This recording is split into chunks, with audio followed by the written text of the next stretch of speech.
Ya, selamat datang di modul aksi penguatan literasi numerasi siswa oleh Lucy Christina SPD, guru SMP Negeri 41 Kabupaten Tebo.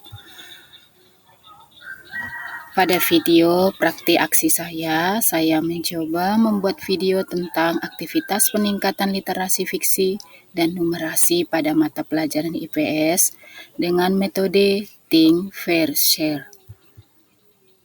Baiklah Ibu Bapak, apa yang dimaksud dengan kemampuan numerasi?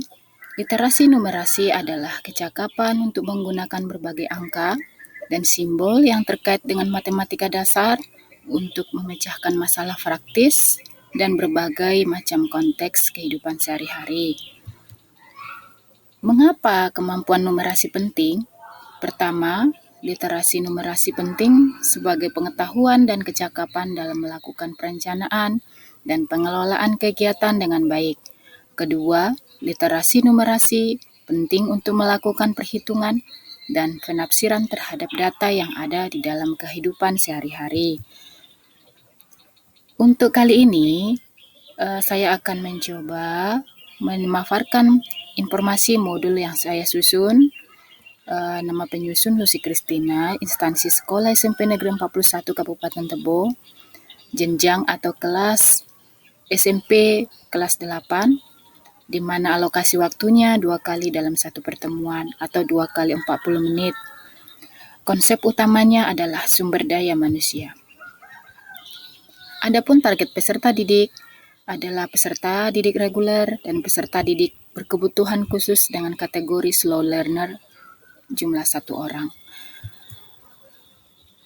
Capaian pembelajaran IPS pada fase D saya mencoba mengambil pada akhir fase ini peserta mampu menganalisis hubungan antara kondisi geografis daerah dengan karakteristik masyarakat dan memahami potensi sumber daya alam serta kaitannya dengan mitigasi kebencanaan.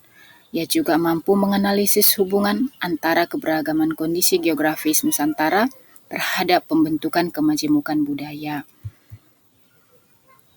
Adapun elemen keterampilan proses, diharapkan pada akhir fase ini peserta didik mampu menganalisis hubungan antara kondisi geografis daerah dengan karakteristik masyarakat dan memahami potensi sumber daya alam serta kaitannya dengan mitigasi kebencanaan.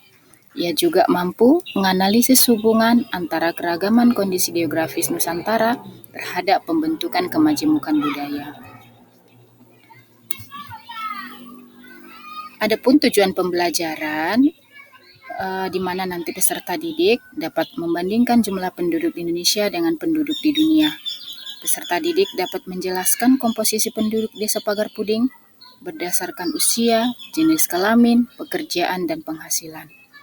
Yang ketiga, peserta didik dapat mendeskripsikan pola sebaran penduduk Indonesia. Yang keempat, peserta didik dapat menganalisis upaya meningkatkan sumber daya manusia di Indonesia. Nah, langkah-langkah pembelajaran terbagi atas 3. Yang pertama, langkah pendahuluan. Di sini nanti guru dan peserta didik akan memulai kegiatan belajar dengan salam dan berdoa, kemudian mempersiapkan segala sesuatu hal yang berhubungan dengan kegiatan belajar. Di sini juga nanti guru akan menayangkan beberapa gambar dan video yang bisa untuk menstimulus pemikiran peserta didik sehingga nanti bisa termotivasi untuk belajar dengan baik. Adapun kegiatan inti yang dilakukan adalah yang pertama nanti peserta didik diminta mengidentifikasi informasi yang telah didapat. Kemudian guru nanti akan membagikan lembar kerja dan peserta didik akan mengumpulkan dan menganalisis data dengan cara berdiskusi, kemudian menuliskan hasil pengumpulan informasinya pada buku catatan masing-masing. Peserta didik nanti akan menganalisis data, melakukan analisa jumlah penduduk, melakukan analisis sebaran penduduk, dan dampak dari jumlah penduduk yang besar. Kemudian, guru akan melakukan kesimpulan dan refleksi beserta peserta didik. Kemudian, guru akan melakukan menjelaskan tentang petunjuk kerja dan tugas dari lembar aktivitas untuk mengidentifikasi data penduduk di sekitar tempat tinggal peserta didik. Yang pertama, melakukan wawancara dilakukan pada pertemuan pertama dan dilakukan dengan metode wawancara kepada 10 warga di desa di sekitar sekolah. Peserta didik mengidentifikasi berbagai latar belakang pendidikan, pekerjaan, pengalaman kerja, dan penghasilan.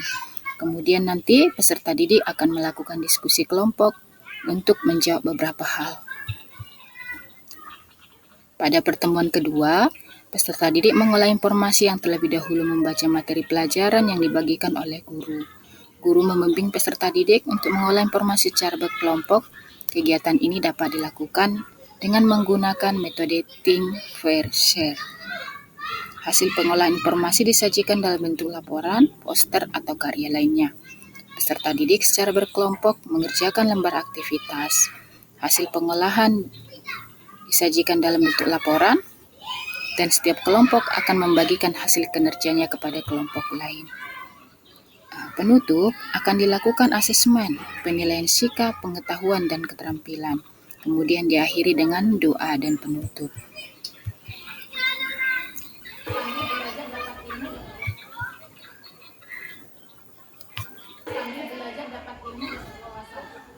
Ingat, sama seperti sebelumnya, ketika wawancara dengan orang tua atau dengan orang lain.